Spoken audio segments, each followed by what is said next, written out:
Thanks to our witnesses for testifying today. COVID has been an unprecedented crisis, and Congress's response has been unprecedented as well. Congress has passed 5 bills in response to the pandemic. They've provided almost $4 trillion in relief. The most recent $900 billion bill was signed into law less than 2 months ago. And all 5 of those bills received overwhelming bipartisan support designed to prevent the economy from spiraling into a crisis and to facilitate the economic recovery that we've needed. And let's be clear, the economy is in recovery mode. The unemployment rate that was 15% in April is 6.3% in January. As of December, 18 states had unemployment rates below 5%. And we've seen strong economic growth these last 2 quarters. And the consensus forecast for the year we are in now is likely to exceed 5% real economic growth. Unfortunately, despite all this, President Biden and our Democratic colleagues are pushing a $1.9 trillion bill that is completely detached from any kind of economic reality. The bill is not designed to find common ground. In fact, the procedure that's being used to pass it virtually precludes common ground. And unlike previous bills, it's not an economic relief bill, as its size and its content bears no relation to the economic circumstances we're in. For example, the Democrat plan for small business aid would spend billions, tens of billions, when billions have already been spent and are still available. The Democratic plan includes spending another $15 billion for economic injury disaster loans, $10 billion to restart the Obama-era state small business credit initiative, known as SSBCI, another $7.5 billion for the Paycheck Protection Program, known as PPP. But Congress has already provided over $1 trillion in relief for small business. And just 2 months ago, Congress gave $248 billion for the hardest hit businesses to apply for a second round of PPP loans, another $20 billion for EDA loans, $12 billion for the minority depository institutions and the community development financial institutions to invest in low and moderate income communities. And the MDIs and the CDFIs won't even be able to push these monies out the door. The $12 billion that we already gave is 50 times the annual amount of the CDFI funds. And billions of these dollars are still available.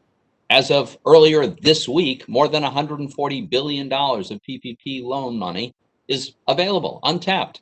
As of yesterday, none of the $20 billion for EIDL has been dispersed.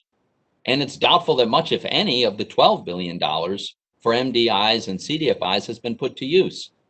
And yet they want still more money. There's no need for the $10 billion to restart a program, the SSBCI, that was tried and failed. That program was operational in the early 2010s, and results were very disappointing, as is often the case with government programs. It was slow to launch, inefficient at deploying the capital. Loans and investments often took months or years to reach small businesses. And we know that they won't be able to get money to small businesses quickly now. The program is also riddled with all kinds of problems. The audits by the Treasury's Inspector General and the GAO point to a program that was wasteful, inefficient, poorly managed, and more fundamentally, the program is objectionable on its face. Unlike PPP, this program is not about providing COVID relief, since it makes funding available for years after the expected duration of the pandemic. In fact, CBO estimates that only 8% of the $10 billion meant for the SSBCI will be spent in 2021. And unlike PPP, it's not about keeping employees on payroll, since it contains no such requirement. Program is just a means for the government to allocate credit. In addition to misusing taxpayer resources for things like SSBCI, the Democrat plan is rife with provisions that will actually harm small businesses and workers, their employees, and the recovery that is underway. For example, the $15 an hour minimum wage. That's an increase that's going to not only harm small businesses, but prevent low-skilled workers from getting their first job. CBO projects a loss of 1.4 million jobs and maybe as high as 3.7 million. Today, we have 2 witnesses who tell us more about the damage that they believe will occur if we have a $15 million minimum wage. I'm looking forward to hearing from Joel Griffith from the Heritage Foundation and Danny Ritchie from my home state of Pennsylvania on this matter. Another important point to make here is that our Democrat colleagues that this bill is not targeted to provide the temporary aid that has resulted from the pandemic. According to CBO's estimates, only a fraction of the $1.9 trillion will be spent this year. Among the spending items under the Banking Committee's jurisdiction, CBO estimates that in 2021, only about half of the $19 billion for rental assistance will be spent. Only 8%, as I said, of the $10 billion for SSBCI will be spent in 2021. Only 5% of the $5 billion for emergency housing vouchers will be spent in 2021. And this one's just incredible.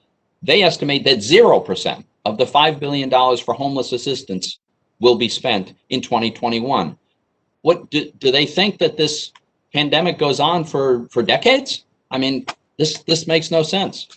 And then, of course, there are the provisions that have absolutely nothing to do with COVID under any circumstances, like $86 billion to bail out multi-employer pensions, $100 million earmark for a subway in Silicon Valley, $135 million for the National Endowment for the Arts, $50 million for environmental justice grants, whatever that is. Look, small businesses and workers don't need a $1.9 trillion bill that is wasteful, not at all targeted, and largely unrelated to COVID. And they certainly don't need to lose job opportunities by virtue of a $15 minimum wage. So rather than ramming through a partisan, bloated, and unnecessary spending bill, we ought to be focusing on lifting government shutdown orders, reopening our schools, and the one thing I think we do agree on, distributing vaccines as quickly as we possibly can so that businesses can reopen, workers can go back to work, and people can go back to normal life. Thank you, Mr. Chairman.